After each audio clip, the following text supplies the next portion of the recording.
Praise the Lord. Greetings and welcome to our YouTube channel. My name is Shalom Amarachi. In the book of Luke chapter 15 from verse 12 to 32, the Bible tells us of the parable of the prodigal son. Jesus taught with parables when he was on earth. Parables are stories, relatable stories that you and I can understand, which Jesus used to portray the love of the Father, portray heaven, portray his coming to the world and what he came for and the rest. In this parable, Jesus talked about the prodigal son. Now, who was the prodigal son? The prodigal son was the younger son of a man who had two sons. One day, the younger son walked up to his father and said, "Father, give me my own share of your properties." You know, when a man dies, his properties are shared amongst his children, right? But this guy was impatient. He didn't wait for the father to die, and he didn't want to kill the father either. So he just walked up to the father, "Father, give me my own share of the properties." And the father was recorded to give him and allowed him to go. And the Bible records that he wasted them on riotous living. He spent the money, wasted the properties, wasted the investments of his father, wasted everything, and then was empty-handed. All of a sudden, he was deserted. All those friends that helped him and joined him to waste all those things left him, and he became hungry and he had to look for a job. And the job he got was the job to feed pigs, and the Bible said he was sharing the food of the pigs. And then after some time, he came back to his senses and he said, "Even my father's servants are not suffering like this. So why am I allowing myself pass through this?" And he went back to his father. And the Bible says his father was waiting for him. Immediately his father saw him. The father ran to him and fell on his neck, that's hugged him, kissed him, and welcomed him home. As a matter of fact, threw a party for him, celebrating his return. Now, what that goes to say is that the father loved him so much, even beyond his faults. And I've come to tell you today that your Father, God, loves you. He loves you so much. Even before you were born, he has loved you. Before you knew him, he has loved you. And if you've not known him, he loves you and wants you to know him. Praise God. You are not condemned. You know, there are times when we fall into sin and we tend to follow the voice of the devil, because it's the voice of the devil that tells you, you can't go close to God now. You can't pray now. As a matter of fact, hide. Don't go to church. They are going to condemn you. They are going to call you names. They are going to do this. They are going to embarrass you. Run away. And then we listen to that voice and we run away. We run away from the presence of our Father. We run away from the love of our Father. We run away from everything that will draw us closer to our Father. It happened to the Israelites. You know, there were times when they will fall into sin.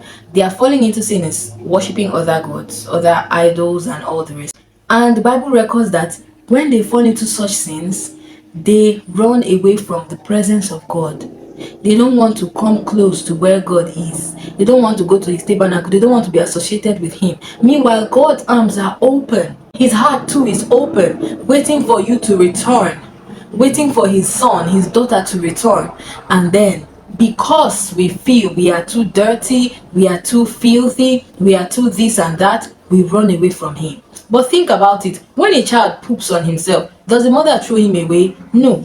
When the mother finishes giving the child a bath, does she throw away the child with the water that she used to bathe the child? No, because it's her child. And God says if a mother can love her baby so much to take care of the baby regardless of the mess the baby has caused, how much more God? I've come to tell you today that regardless of what you may have fallen into, maybe you fell into sin of fornication, or you are addicted to something and you are looking for how to break away and it keeps making you filthy, it keeps keeping you away from the presence of God, or you stole and you are in hiding, whatever it is, God loves you and he wants you to come back to him. All he needs is that you say, "Lord, I surrender. I am sorry for what I did." Yes, you have to repent in spirit and in truth. The Bible says that the prodigal son came back to his senses, right? That process of coming back to his senses is the process of repentance, because for him to carry himself to his father, he must have repented in his heart. Amen. And he even prepared his speech. "When I get to my father, I'll tell him, 'Oh, Father, I'm so sorry. Please don't even accept me as your son. Accept me as a servant, but just accept me.'" So he had already prepared his speech, he had already prepared his apology. That is what you have to do. You are going to tell the Lord you are sorry. And the Bible says God is not unjust. Whatever it is you have fallen into, all you need to do is confess your sin and God will forgive you. Praise God. There's something called godly sorrow. The Bible says godly sorrow leads to repentance. Sometimes that godly sorrow, when you begin to feel bad, when you begin to feel, "Oh, I've done something wrong," it's supposed to bring you to repentance, where you ask God for mercy and move on with your life. But sometimes the devil turns it around and begins to use it to condemn you. You feel condemned, you feel bad, you feel unforgiven, you feel forsaken, you feel everything bad. Beloved, don't listen to the voice of the accuser. The Bible calls Satan the accuser of the brethren. The Bible records of Satan standing before God accusing a priest, Joshua, of something that he had done in the past. And God rebuked Satan. And in that moment, cleansed the priest, gave him a new garment, changed his story. That can be you. God can change your story. God can give you a new garment. God can transform your life. Come to the Father in repentance of heart and he will forgive you. Then move on with your life. Like Jesus will say, go and sin no more. So I've come to tell you today that you are not condemned. You are not condemned. You are not something that the devil will be playing around with. Amen. The devil will not play around with your mind. The devil will not play around with your life anymore, in the name of Jesus Christ. Just say this prayer after me. Lord Jesus, I come before you today. Please forgive me my sin. I confess this sin before you. Have mercy on me.